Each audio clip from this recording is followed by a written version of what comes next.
So as we ushered in 2017, Snap Incorporated shared some incredible figures on Snapchat's new momentum. The app boasted 161 million daily active users in the last month of 2016, with users visiting the app more than 18 times per day and spending 25 to 30 minutes on the app every single day. So today we're lucky enough to get an insider's perspective on Snapchat with Jeff Miller.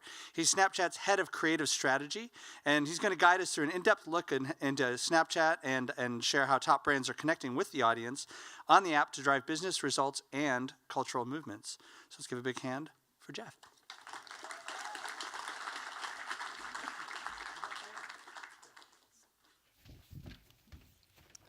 Hi, everybody. Very happy to be here today. I thought I would start off by actually sharing one of the stories, a recent story of mine, to give you guys a better sense of who I am and what matters to me. This is my 3-year-old daughter, Pia. What's your name? Pia. Ooh, what's my name? Jeff. I love you. Love you. You got slimed. Over everywhere. Over everywhere. Pia, who are you? Who are you? Okay, Pia, are you ready to go high, high, high in the sky, sky, sky? Yeah. Whee! Okay. Open your eyes. Open your eyes. Open your eyes. This is what happens when Dad is in charge. Uh-oh, Pia. Hey, look, we're puppies. We're puppies. Say something. Woof woof. So I share that daddy-daughter story with you for a few reasons. First, I believe that through that story, you get a real sense of my personality. As if you had a beer with me after this conference, you get a sense that I'm someone who's like very connected to family. In fact, my parents are visiting from North Carolina. They're in back. Shout out to my parents. Yeah. They are not on Snapchat. In fact, they have one burner phone between the two of them as if they're on the wire. But very excited to be able to share with you who I am, like in that sense of someone who's not only family connected, someone who's silly, tries to be spontaneous, can be awkward at times. In a lot of ways, like that's what Snapchat is. It's this unencumbered sense of who you are. You don't have to worry about curating the best photo that you're going to get the most likes on. It's something that's going to be there and then it's going to be gone, and it's about your best friends. So that's one reason I share it with you. The second reason is that I actually use 2 ads within that story. Can anyone remember, show of hands, what the 2 ads that I used were? Yes. One was a champion one. Yes, one was for Champion. The second one? Nickelodeon Slime. Yes, Nickelodeon Slime for the Kids' Choice Award. So in those moments, I didn't use those ads because I was like, oh, this is great. It's an ad. I work at Snapchat. I might as well just post this to my story. I used it because in that moment with my daughter, it was something that felt very connected to that moment. So as a kid, I always wanted to be slimed, and you can't do that on television. Never had that chance. So when I saw that, that was something I could share with her.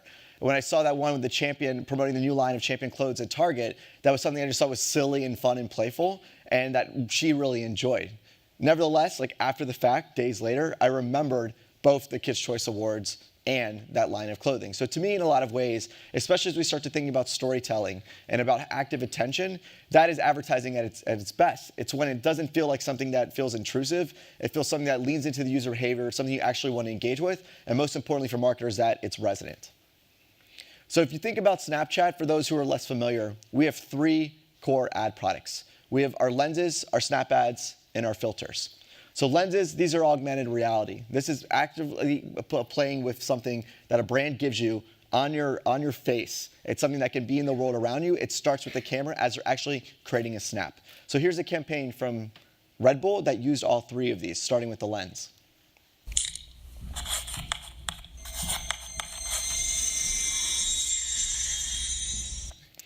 Here's a great example where Red Bull used audience targeting with context. They're thinking about college-age students, and they're doing this, timing this during the weeks of finals. So it's a message that's not going to be relevant to everyone, probably not relevant to us at this time and at this state of life. But if you're a college student during finals week, this is the most relevant type of creative you could see, whether it's brought from Red Bull or not.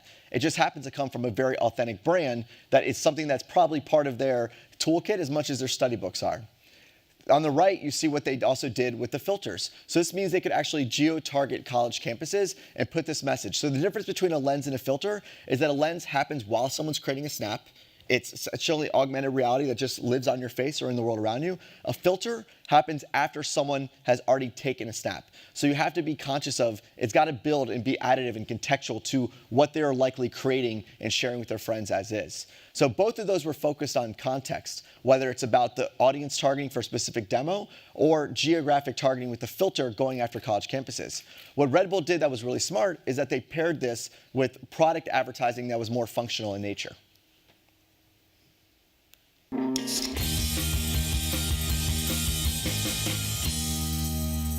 So their metrics that they were going for is making sure that they have resonance with the college-age students and that people think about Red Bull as a brand for them, and then also to actually launch 2 line extensions, making sure that they're able to drive awareness for those line extensions. And what we've seen across our ad products is when you use them together across a more emotional, more equity-driven advertising versus more product and functional, you're going to get a 1 + 1 = 5 benefit. And that's what Red Bull saw across both of those metrics. So as we jump in, I thought I would give some context as to how we think about our advertising. This is, the more I talk to clients, the more I talk to agencies, the more I get a sense of the behavior at Snapchat. I really start to think about when I'm sitting in front of a client, how we break our ad products into 2 buckets. One that's about short impact, thinking about the fact that people are going to be on mobile schizophrenic. They're going to be thinking about pieces of content for 3, 4, 5 seconds at a time unless you engage them. It's something that they're going to lean back with. ComScore recently said that the mobile attention span for advertising is 5 seconds. 5 seconds flat. Now, that's whether it's skippable, whether it's forced. If you don't make your point right away, you're going to lose them.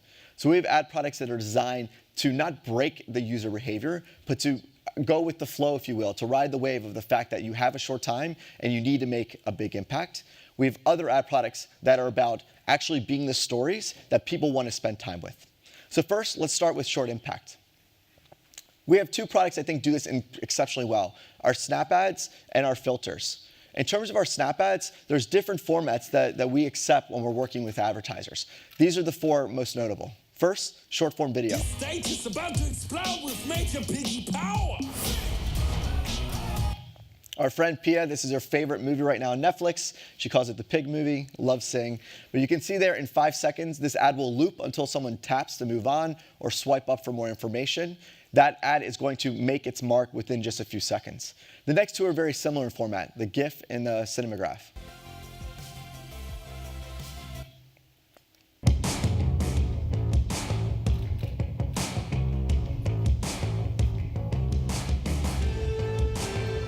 So Milky Way and Miller Lite don't need brand awareness. Why are they running these types of ads on our platform? Well, what they're doing is they want to make sure that they're top of mind in that consideration set. So the next time you're going in for an immediate consumption purchase at a 7-Eleven, if you're Milky Way or if you're Miller Lite, that they can actually track the performance, that someone that saw this ad exposure drove incremental sales after the fact versus someone who didn't. Same thing for Miller Lite in grocery stores. We can actually track and look at to see how did Snapchat advertising just in a few seconds with a frequency of 3 to 5 in a given campaign, how did that drive increase in not only ad spend, is investment in return on your ad spend, but also a return on your actual bottom line, so the actual profitability. So this is really important for big brands. It's also really effective too from a direct standpoint. Stills are something that we just started to do more of. The way I like to think of a still is that it really feels in a lot of ways like mobile's new version of print. You have the full screen. In our case, they're sound optimized. You have targeting. You don't have to worry about viewability or ad fraud. You know that people are going to be delivered on target. So to me, what I think that Honest Company did really well here and what we're seeing in the results, they're running ads that have Jessica Alba featured and show her using the products for 10 seconds. If your objective is to drive some sense of brand resonance or loyalty or connection to that amazing spokesperson, CEO for that company, then you can do that on an upper funnel level. But if your job as a marketer is that you want to drive lead generations efficiently or trials or commerce, then this unit here is a great example to do that. If you know you're only going to have a few seconds of time, put the value proposition right there. What's really evident on Snapchat is that people swipe up instead of click to actually get more information. That's really important. For anyone who's used Snapchat and interacted with our Discover publishers, whether it's ESPN, Cosmopolitan, or BuzzFeed, or watch one of our shows, to get information, we've trained you to swipe up. Why that's important is that a swipe is so much more intentional than a click. And that becomes a learned behavior on our platform. So if someone swipes up on this honest ad, we know that there's a very high likelihood that they're going to convert. So those are the different formats. When you speak with a creative strategist anywhere globally, when we're talking to advertisers, regardless if you're a big brand, whether you're a small business or you're a direct advertiser that all you care about is performance, we're going to preach these 4 golden rules when we work with Snap Ads. The first one is really important, and you'd hear this from other platforms as they're giving guidance on mobile. Make your point quickly. This isn't a traditional arc if you're a creative. We already have enough time. We know it's like painful to creatives to go from their big 60-second anthem down to a 4:15 on YouTube, and now we're saying make your point within in a few seconds. Well, the reality is people don't have time on mobile for a traditional arc where you're going to spend 10 seconds setting up a story, get to the punchline at second 12, and then show your brain at second 15. That doesn't work on mobile. You can serve it up, but we've seen the results. The reality is you need to flip the script. You have to make your point right away, put that key action up front, and then if you've drawn them in, you're able to get those that are interested to stay longer, but even if those that don't, you made your point in the first few seconds. The second example here, the second golden rule, is building for the objective and buy model. This is really important too. In the past, we would just willy-nilly recommend the same things across brands, regardless of how they were actually buying media, regardless of what their objectives were. It was creative in a vacuum. And what we've since moved to is a solution-first approach. Before I sit down and talk to creative with any CMO, with any creative director, I first say, what are you trying to achieve? And when I talk to the marketing directors, the CMOs, I don't ask what are you trying to achieve on Snapchat from an advertising standpoint. I say, what are your business objectives? How does media fit within that? How does Snapchat advertising fit within that media plan? Once I have that context, once I know that you're going to be buying for mass reach and efficiency, or that you're willing to pay a little bit premium for context or for a specific target, that's going to inform the creative strategy and recommendations that we put forth. The third one, sound design. Over 60% of our audience is engaging with content with sound on by default. So whereas other platforms might tell you to build in a feed with subtitles for sound off, we say the opposite. Yes, it should work for people that have sound off, but the majority are actually actively engaging with sound, so that should be a part of the brief as much as the visual is. And then the last one to me is equally important to the first. This is the thing I think advertisers trip up the most on. I was a former marketer at PepsiCo. I certainly was guilty of this, where you try to put too many messages in one advertisement. This is bad enough in a 30-second TV commercial. It's even worse when you're looking at a mobile ad. If you want to talk about, if you're Coors Light, how cold your beer is, that should be your single message in an execution. You can't 7 seconds later say, engage in this NFL game that we have, or sign up for this promotion that we're running. That should be a separate execution. Could be in the same campaign, but having focus, having restraint, that's what separates the good marketers on Snapchat more than anything from those who are less successful. Here's a few examples that I think do this incredibly well. First, for Coca-Cola.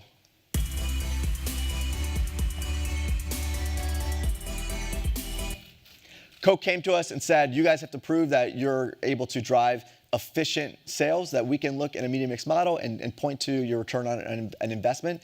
And that's what's going to drive whether or not we see you as a platform we continue to invest in more, right? That's any smart marketer would say that they want to see a return for their investment. So we worked with them to develop creative that put their products up front, hero, that made it feel appetizing, that made it a little bit more likely the next time on a hot day you're walking into a 7-Eleven, you are to pick a Coca-Cola.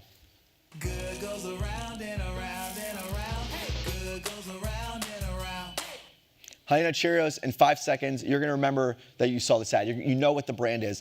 They're drawing on the fact that people know this brand, that they have the iconography, from the color schematic to the fact of the bee to the sound of that jingle that people know. All of these, even if you see it for a few seconds, you're going to remember that you saw a Honey Nut Cheerios ad. The third example, I think, is a great one that shows how sound really amplifies an asset that can be used on other mediums.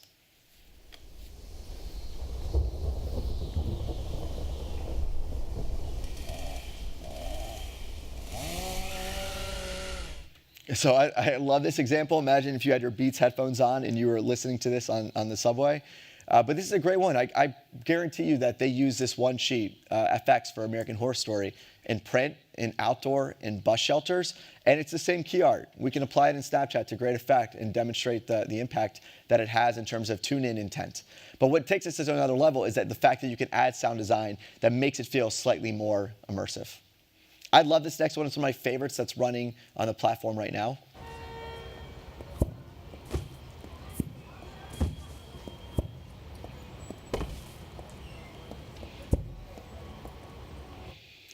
you still have the ability to tell a cute story, something that is very on brand, not only for Honda, but specifically for the Fit, and do it in a way that feels built for mobile. We absolutely will figure out ways to recut assets that are being built for other mediums, for other social channels. But where we see great impact is when someone takes the time to just think about the framing and thinking about the context of vertical video.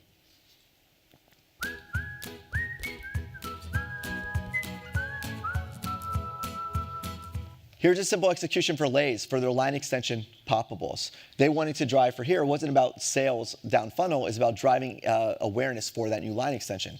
So by running this ad and executions like it, we were able to prove versus an unexposed audience that we took their awareness from 7 points overall to 14 points. We were able to drive a 37% increase in purchase intent. So this is one example. I think what you'll see from Snapchat more and more, especially as we move into an auction, especially move into a world that is going to be more solution oriented, that we are going to be focused on how do we take advantage of how people are already using their mobile phones, and instead of trying to disrupt that, lean into it and still tie that to efficacy. So these are examples that do that well. I think our filter products are another example that do this exceptionally well. If you look at the effective CPM of these for what you're getting, it's crazy, not only affordable, but valuable. I think that's a thing that people sleep on with this product, is the fact that you're able to get people's active attention when they're swiping over their Snap and then sharing it, their endorsement with their friends. So what I think that the key to being successful here is, again, thinking about that context like Red Bull did. Here's a great example too, not just only context, but thinking about the creative landscape. Don't put your messaging all over the screen, because I've already taken my snap, the photo or a silly snap with my friends.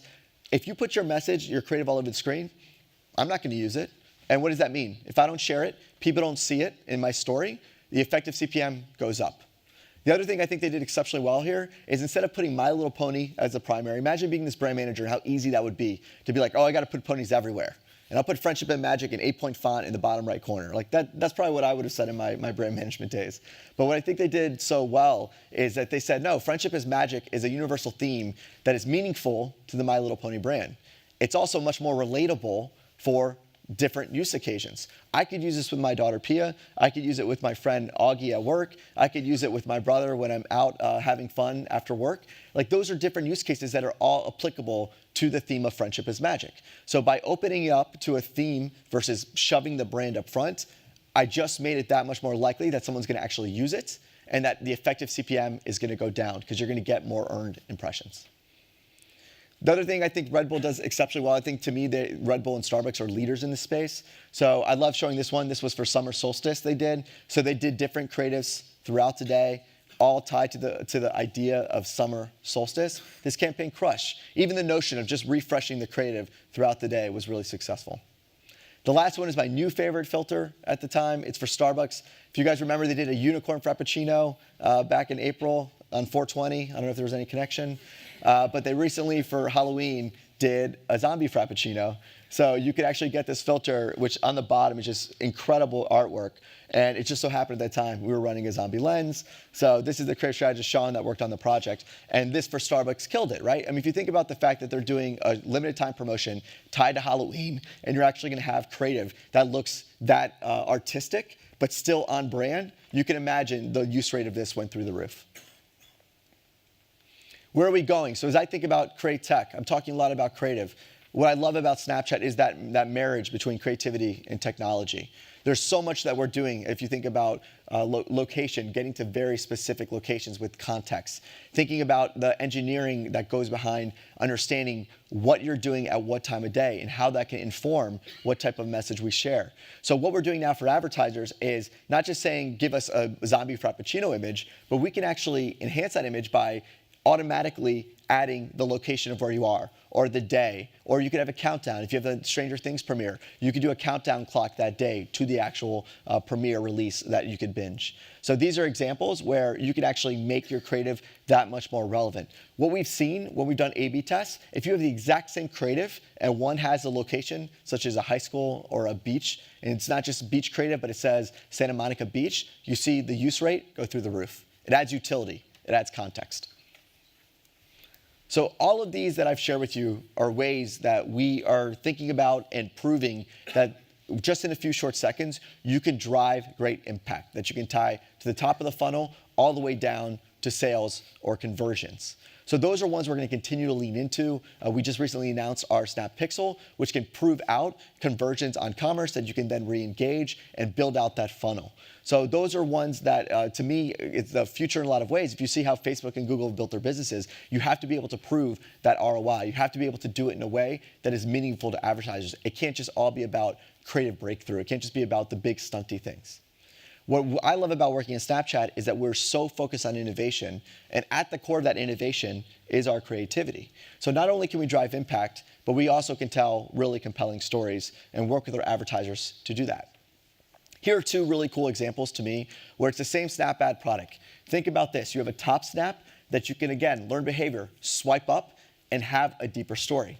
So unlike a feed where you have to get someone to tap through and it's not necessarily as native experience because you're just going through the feed, that learned behavior, because it's so intentional, you're likely to get someone to stay with you. So this is a campaign for Gatorade where little Usain Bolt, we told a story over 6 minutes of how he fell in love with running, and it was tied to Olympics content. So first the top snap, and you'll see it go directly into the film. Swipe up, man.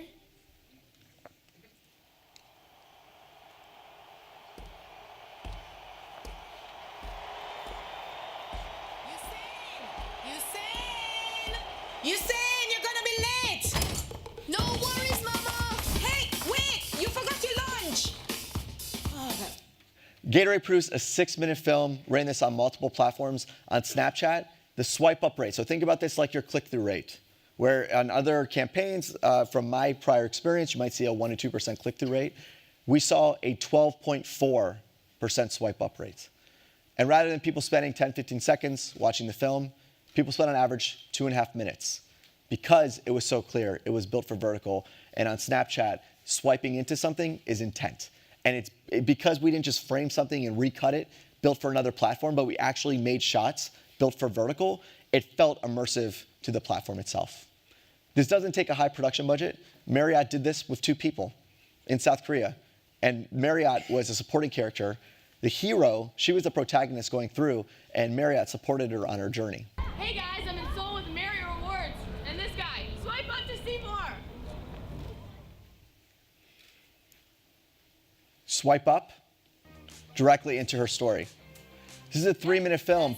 People are watching on average for over a minute. And so Marriott shot different versions of these at different cities where they had Marriott properties that they wanted to highlight. So to me, that ability to tell a deep story, you can do it through video. What's really cool on Snapchat is the interaction, the interactivity of it. When I saw this Reese's TV spot, it was a cup turning into Pac-Man. I thought that was the coolest TV spot I saw in recent memory. That was my first reaction. The second one was, oh man, I wish I could actually play that game. So we worked with them and we actually built Mrs. Pac-Man as Reese's.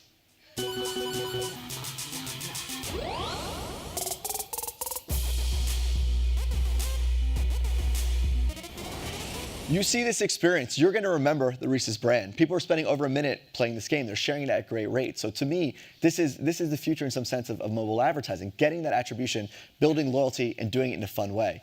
Gatorade's done this as well. Robots have raided Gatorade's training facility. Play as 6 different athletes and kick them off your home turf. Swipe up to play now.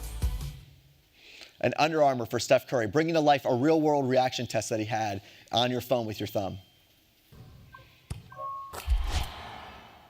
MVP. Not once. MVP. 2 times. Unanimous.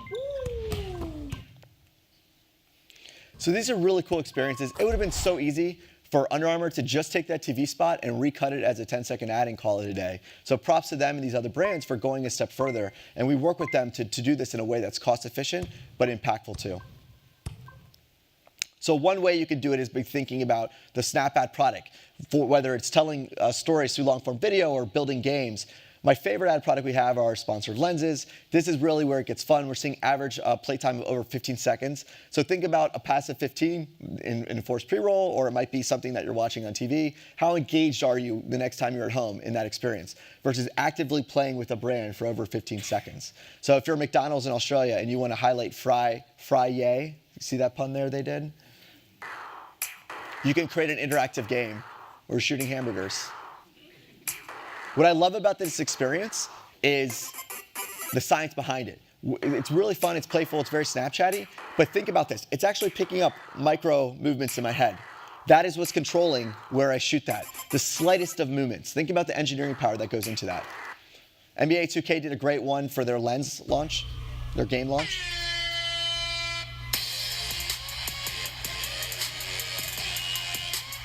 We actually took their 3D models of their players and input it into the Snapchat world. So that is, again, intrinsically connected back to their game.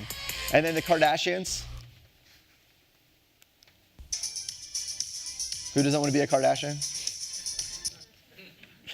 So fun, playful, silly, over 80 million engagements when they're trying to push out their premiere. So I think that's the power to me. And when you marry the fun playfulness of Snapchat with the engineering might behind it, with the active audience engagement. Over 80 million impressions on this as they're trying to push out their premiere. A little fun inside baseball of how we did this. We actually got each of the Kardashians individually on a green screen and captured them movement. So one of our lucky creative strategists got to spend the day with Kim Kardashian, and then you actually are there and you become the sixth one. So it's really cool to see how these things come to life. What I think is really even cooler is when it comes to life in a big way. So Pepsi in Canada and in the US put snap codes on all of their packaging this summer to really drive greater engagement. That connection between mobile and physical. So what is a snap code? Think of it like a QR code. Only difference is that on our platform, people know what to do with it. That's how they add a friend. And every time you had that experience where you had to download a QR code app, delete it immediately after because you had a terrible experience, instead it signals something positive here. You're adding a friend or you're unlocking a lens, as Pepsi did. So credit to Pepsi for finding an incredible way to really think about that marriage between mobile and packaging and mobile and the physical beyond just putting a website on the package itself. Where do we go from here? What excites me just in our closing minutes here? Well, we're thinking about not just the face with AR, but the world around you. So if you're Blade Runner, you can actually have the car from your futuristic film live in the world around you, and people can interact with it. It's 3D. It's 3D dimensional, so people can walk around this. If you're Budweiser, you could create a face lens where you become a beer guy, but what's even cooler is that you can actually place that vendor in the world around you. This is something that Bud Light can not only run to specific audiences, but you can imagine them putting snap codes on beer cups at sports games next year and actually attaching this so you can unlock the most relevant possible experience, advertisement that you could have. My favorite lens that we recently ran, if you watch Stranger Things, the launch just happened a week ago. We wanted to figure out a way, how do we actually bring you into that world around you? So we created a lens that you're actually walking into a portal, walking into the upside down. And you're in the living room of the main characters, interacting with the Demagogon. You have this experience that this takes advertising to that next level. We were spending 30 seconds playing around in that environment. And when you actually turn around, what makes this so cool is you're actually seeing the outside world. So to me, this is the future of what we do, is we think about storytelling. How do you connect the technology, but do it in a way that feels inherently creative? So I'll close by showing you what is my favorite case that has come out recently. This was for Bacardi. They had a campaign called Sound of Rum, and they wanted to trumpet their partnership with Major Lazer. So they worked with us to create the first ever AR music video on Snapchat. It's experiences like this that inspire me every day, that make me so happy that I do what I do. So I'm out of time. I just want to thank you guys. If you want to riff on ideas, my Snap name is Jeff Miller Time. Feel free to add me. I'd be happy to chat. Thank you.